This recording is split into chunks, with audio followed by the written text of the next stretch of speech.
The new headquarters of the Native Women's Association of Canada will now be largely empty. An apprenticeship program and several smaller projects it administered ended in March, and so did $48 million in federal funding. Leaving us to start the fiscal year with $10 million. That is a very significant decrease. NWAC, as it's called, has survived for decades on project funding, which came to an abrupt end. CEO Lynn Grew says it doesn't feel like reconciliation in action. Well, it's not. It's obviously not. The association has suffered through public infighting, leadership coups, and allegations of a toxic workplace. Most recently, critics took issue with how they spend money, something the Indigenous Services Minister also seems concerned with. Listen, the organization right now is going through a forensic audit, and I'll have more to say when that's complete.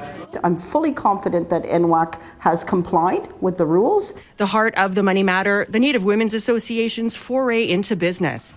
We're doing our best to try to find ways to supplement our revenues. And one of those ways, Melissa, that NWAC is doing is by generating our own source revenue. They plan to buy a boutique hotel on top of their 2 luxury resiliency lodges and these high-end event rental spaces. Today, I'm sitting here in NWAC's event center that we built with the goal and the intention to generate our own revenues and lessen our dependency on taxpayers' dollars and government funding. How does that serve, grassroots women? How does that make a difference in our life, Crystal Samaginis left her job here as a cultural support and knowledge keeper last year. A lot of, dysfunction, a lot of, mismanagement, and the administrative, follow through of what they were actually trying to do just was not there. Like many, she feels the association should have stuck with its roots in advocacy.